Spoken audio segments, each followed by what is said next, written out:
Hello everyone, আমি পূর্ণিমা daily ব্লগে আপনাদের সবাইকে ওয়েলকাম। আমি ভালো আছি, আশা করব আপনারাও খুব ভালো আছেন। তো আজকে সকালবেলা ব্রেকফাস্টের জন্য আলু পনিরের সবজি করব। তার জন্য আলুটাকে ভালো করে ডুমো করে কেটে ধুয়ে রেখে দিয়েছিলাম। তো তারপরে দেখুন কড়াইতে তেল দিয়ে আলুটাকে ভাজতে বসিয়ে দিয়েছি। পনিরটাকে আমি কেটে রেখে দিয়েছি পরিষ্কার করে।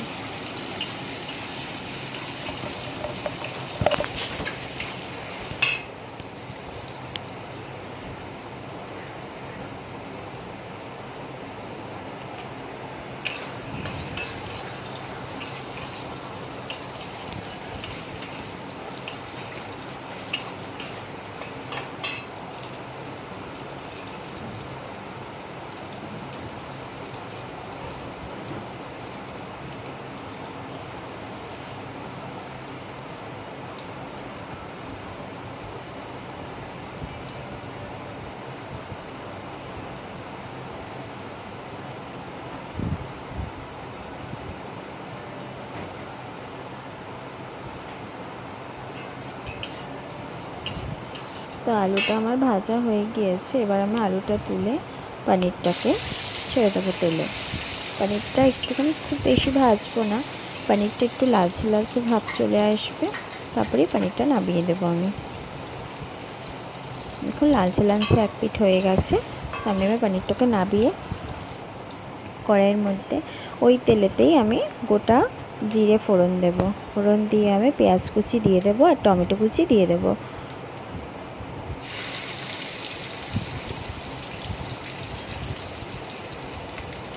আজ পনিরের তরকারিতে তেলের পরিমাণটা একটু বেশি করে হয়ে গেছিলো।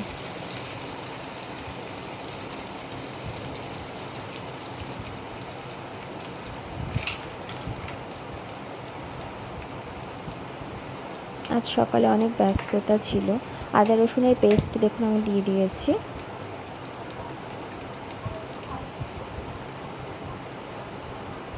জিরে গুঁড়ো দিলাম,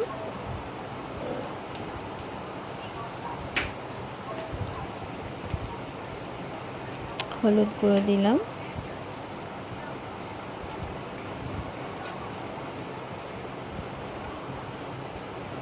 সামান্য লঙ্কা গুঁড়ো,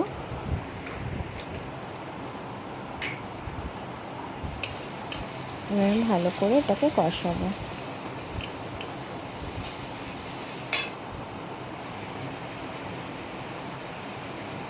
কষানোর সময় আমি সামান্য একটু জল দিয়ে দিয়েছিলাম আর একটু চিনি দিয়ে দিয়েছিলাম।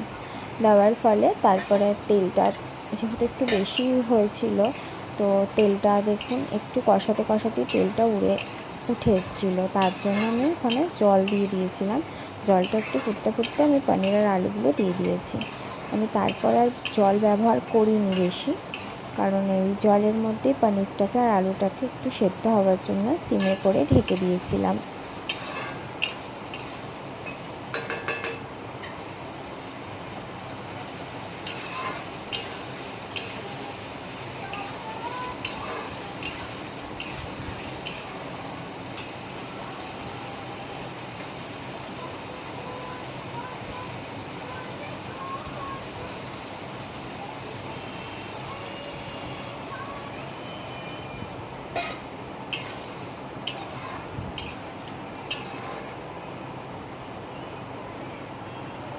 আমি ঢেকে রেখে দেবো।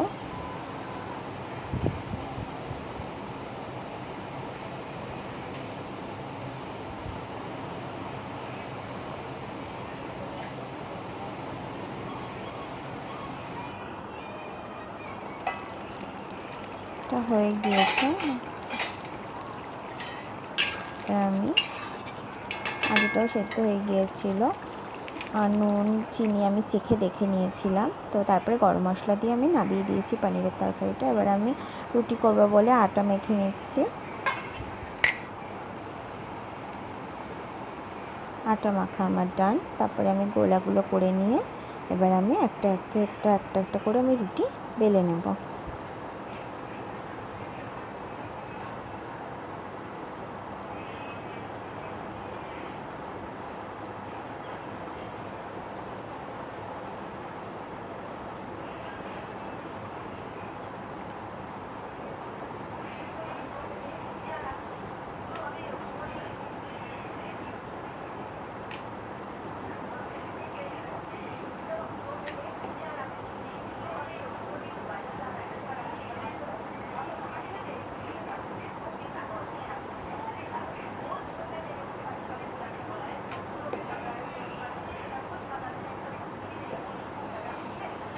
দেখো আমার রুটি বেলা কমপ্লিট। এবার আমি রুটি একটা একটা করে ভেজে নেব।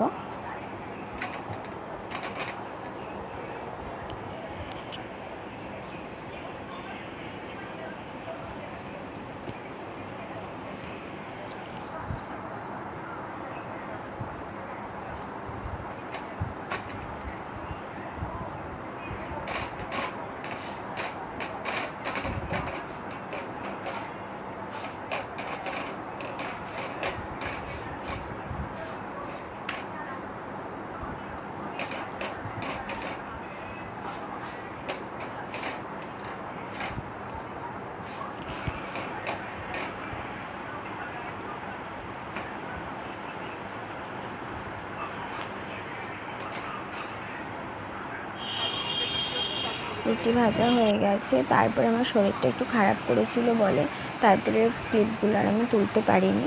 তো এখন সন্ধেবেলাতে ওবেলা যা রান্না হয়েছিল খাওয়া হয়ে গেছে। সন্ধেবেলাতে একটু মাটন করব বলে বাজারে গিয়েছিলাম।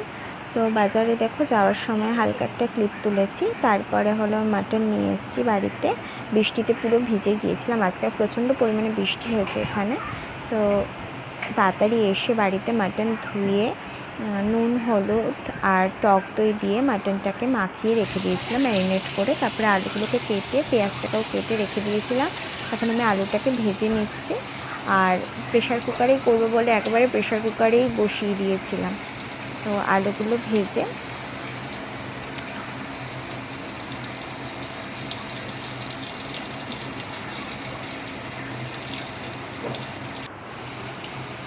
দেখো আলুগুলো আমার ভাজা হয়ে গেছে। এবার এক এক করে আলুগুলো তুলে নেব।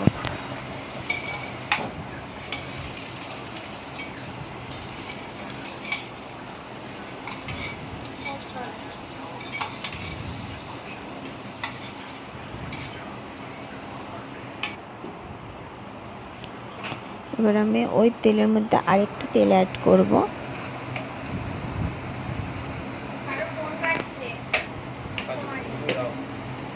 একটু তেল অ্যাড করে দুটো তেজপাতা, গোটা জিরে আর গোটা গরম মশলা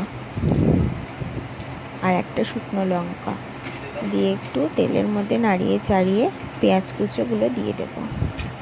যেহেতু আমি টক দইয়ের পরিমাণটা একটু বেশি দিয়েছিলাম তার জন্য আমি টমেটো ব্যবহার করব না, কারণ মাংসটা তাহলে খুব টক হয়ে যাবে।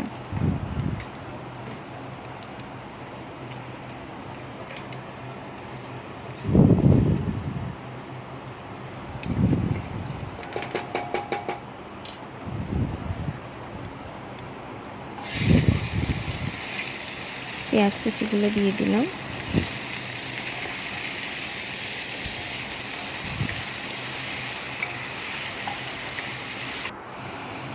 পেঁয়াজ কুচিটা একটুখানি দেখো মজে এসেছে পেঁয়াজগুলো। এবার লঙ্কা কুচি করে রেখেছি, লঙ্কাটাও দিয়ে দেব।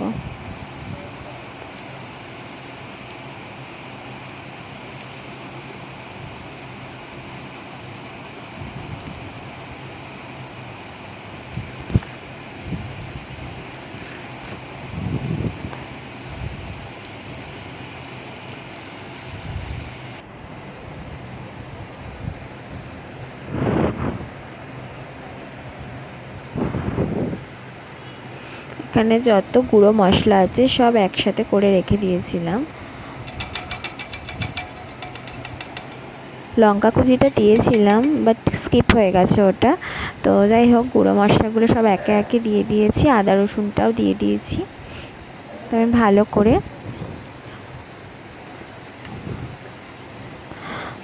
করে এবার একটু কষিয়ে নেব।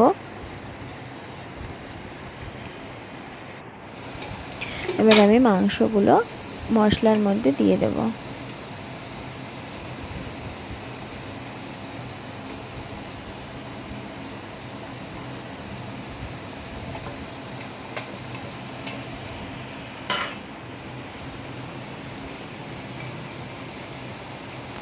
ভালো করে মশলার সাথে মাংসটাকে একটু মিশিয়ে নেব।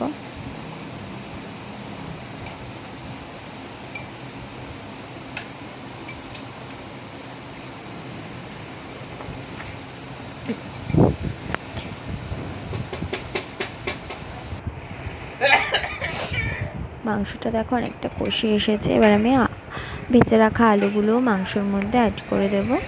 এবার একটু নাড়িয়ে চাড়িয়ে নেব।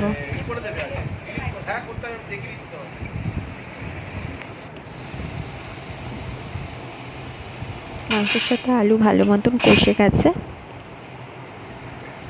এবার সামান্য গরম জল অ্যাড করে আমি প্রেসারের মুখটা বন্ধ করে দমে বসিয়ে দেব।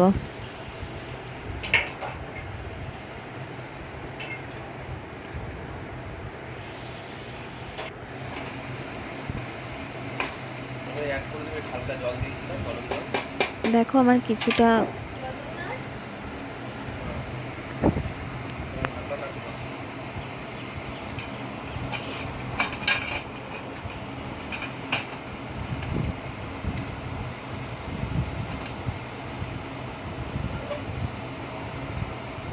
এই মাংসটা করতে আমার মোটামুটি 4টে সিটি লেগেছে, 4টে সিটি পড়েছে। পাশে আমি ভাত বসিয়ে দিয়েছিলাম।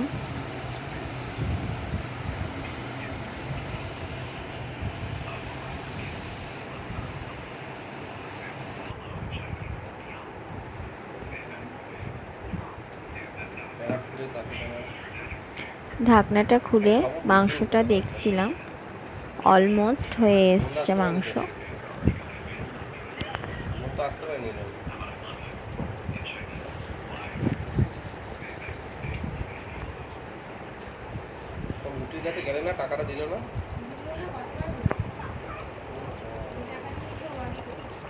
আমি গরম মশলা দিয়ে মাংসটা নামিয়ে নিয়েছি। তো রাতের ডিনার করে আমরা শুয়ে পড়বো। তো আজকের ব্লগটা এইটুকুই। আপনাদের যদি ভালো লেগে থাকে please like, comment and share and subscribe করতে ভুলবেন না। কালকে আবার ভালো ভিডিও আসবে। ততক্ষণের জন্য টাটা।